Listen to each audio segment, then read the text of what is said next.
जब मैं 7वीं क्लास में था, जब मैं 8वीं क्लास में था, जब मैं 9वीं क्लास में था, एक हमारे गांव का था, उसने कहा बोला यार रोज बिजली भागी रहती है, तुम लोग जो स्कूल के बच्चे आते जाते एक लेटर दिया करो। एक दिन जाके एसडीओ को दे के आया, डर सा लगा। दूसरे दिन जाकर के, तीसरे चौथे दिन तो फिर दिक्कत ना थी। फिर तो एसडीओ का दफ्तर मेरे घर का काम हो गया, कोड बजा के नजी बिजली आती है ना। मैं जो कह रहा हूँ समझ में आ रहा है? जैसे ये मेरी पर्सनैलिटी है, तो ये एक चीज से नहीं बनी है, बहुत सारी चीजों को मिला करके बनती है। वही बातें मैंने तुम्हें सिखाई। अब कुछ लोग इस काम को करेंगे, कुछ करेंगे, बोले हैं पढ़ाते थे नहीं, बात मेरी जा है। जो इस प्रकार से दांत पाड़ के इन बातों को निकाल देंगे तो फिर वो कैसे ग्रो करेंगे? बोला आईसीएस दूसरे सेंटरों में ग्रो नहीं करा। बड़ेसरा भिवानी ब्रांच पिछले साल नॉन रिटर्निंग चलती थी। जेई का एग्जाम हुआ होगा, उसमें एक बच्चे का सिलेक्शन है गांव में से। ये लाइन पिछली बार बोली होगी कई बार, अब गांव से निकलेंगे डॉक्टर्स और इंजीनियर्स। साल कितने हो गए स्कूल में पढ़ाते हुए? जेई में गांव में से बच्चा सिलेक्ट होना कितनी छोटी बात है। 2 साल में स्कूली प्रोजेक्ट का देखना मामला। इसमें बहुत बच्चों ने मदद करी, तुम लोग मदद कर रहे हो। अब हर स्टूडेंट 1, 2, 4 अपने आस पड़ोस के स्टूडेंट्स को रिकमेंड करके कन्विंस करके यहाँ भेज देगा, एडमिशन लेगा। हम लोगों को बहुत सारे काम नहीं करने पड़ेंगे, बहुत सारे एफर्ट नहीं करने पड़ेंगे। 1500 फॉर्म भरवाने के लिए हम लोगों को नहीं याद आ जाती, नहीं भर पाते। तुम लोगों की छोटी सी हेल्प ने कितना बड़ा काम कर दिया। अभी 12 फरवरी संडे ही तो आ रहा है, 4000 प्लस स्टूडेंट्स का पूरे हरियाणा का टेस्ट हो रहा है सोनीपत में। कितने का? हम लोगों ने 2 लेवल का एक एग्जाम लिया इसी प्रकार से, जैसे सोनीपत लिया, हर जगह पर जहां हमारी ब्रांचेज हमने लिया, हर जगह पर सोशल मीडिया और सब चीजों के ऊपर किया। और पूरे हरियाणा में से अब जो टॉपर्स बच्चे हैं उन बच्चों का सोनीपत में एग्जाम होगा। 4000 बच्चे, ये लाखों बच्चों के एग्जाम करवा के दिखाएंगे हम, स्कॉलरशिप एग्जाम, और लाखों बच्चों को टैलेंट निकाल के दिखाएंगे कि ये होता है टैलेंट निकालना। और अब जब ये स्कूल चलेगा तो स्कूल के अंदर घूमना फिरना, पेंटिंग, आर्ट, ड्राइंग, खेल कूद, सब चीजें ऐसे निकाल के दिखाएंगे उसमें से। अभी पेरेंट्स आ रहे हैं, पेरेंट्स बात करने के लिए। अभी जैसे आज भी मैं जो 4-5 पेरेंट्स से सुबह मिला, 4-5 पेरेंट्स से अब यहाँ क्लास में आने से पहले मिला, 4 पेरेंट्स अब जो है मिलेंगे। पेरेंट्स आ रहे हैं। तुम लोगों को इतनी बात बतानी है बस। 25,000 रुपये हमने फीस रखी है, 15,000 रुपये जमा 10,000 रुपये। ये 10,000 रुपये में स्टूडेंट की परफॉर्मेंस के ऊपर कम या ज्यादा कर सकते हैं। अगर हमने 15,000 में किसी स्टूडेंट को 1 साल पढ़ाया तो हर महीने की फीस कितनी हो गई? 1000 रुपये और 2 कुछ रुपए, 1200 रुपये। क्यों? 1250 में तो ज्यादा हो जाएगी, हाँ या ना? तो इतने रुपए में कौन सा स्कूल है जो इतने में पढ़ा रहा है? और जो हम एक्टिविटी और ज्ञान और ये सारी बातें बता देंगे। मैंने अब तक कब कहा कि हम बेस्ट कर पाए स्कूली एजुकेशन में? हमने बेस्ट कर दिया, ऐसा कब कहा? पहले नंबर पर टाइम की प्रॉब्लम आई, दूसरे नंबर पर जब हम आगे गए तो फिर बच्चे बर्डन में आ गए। अब बच्चों के ऊपर ना तो टाइम की दिक्कत रहेगी और ना बर्डन की दिक्कत रहेगी। 6-7 घंटे हमारे पास बच्चा पढ़ेगा तो ना तो बच्चे को बैग लाना, बैग फ्री, ना ट्यूशन पढ़ना घर जाके, ना होमवर्क करना।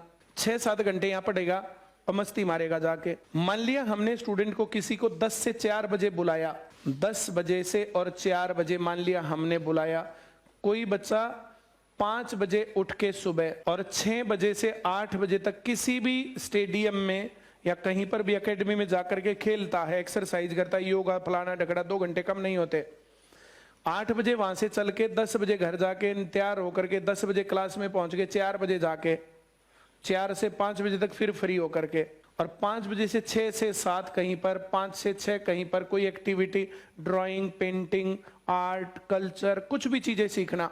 ये सब चीजें जैसे जो है इस प्रकार से बच्चे के अंदर जो बेस्ट निकालना होता तो ये निकलना होता। और इसमें कहाँ प्रॉब्लम है?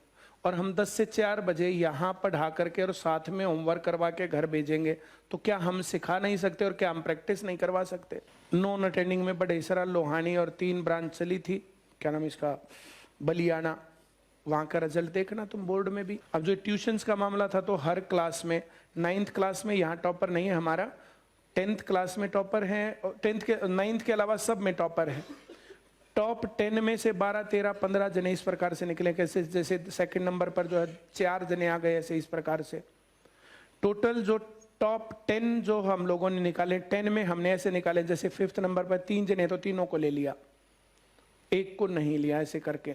तो इस प्रकार से जो उनको निकाला तो उसमें जो है 75% से ज्यादा है, मुझे एग्जैक्ट आंकड़ा नहीं पता पर 75% प्लस है।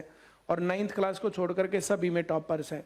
और पेपर हमने लीक और ये सब चीजें नहीं करवाई थी, प्योरली ईमानदारी से एग्जाम लिया था। ये नहीं था कि उसमें हम हैं कि नहीं है। मैं जो कह रहा हूं समझ में आ रहा है? आज हम ऐसा करेंगे, फिर कल जो है फिर तो बेईमानी का मामला ही अलग होता है ना, उसका तो कुछ होता ही नहीं। तो जो ट्यूशन्स में पढ़ाया, उस ट्यूशन्स के ऊपर हम लोग जो है सेटिस्फाइड हैं कि हाँ हमने बढ़िया पढ़ाया।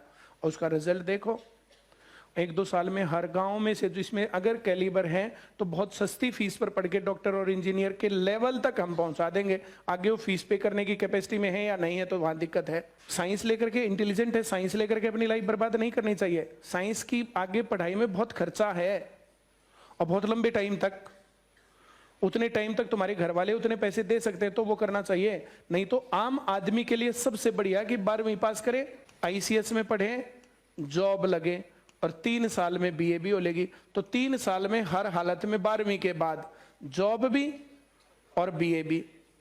जितना आगे बढ़ते जाओगे उतने आगे बढ़ते जाओगे। 18 साल में 12वीं पास हो गई।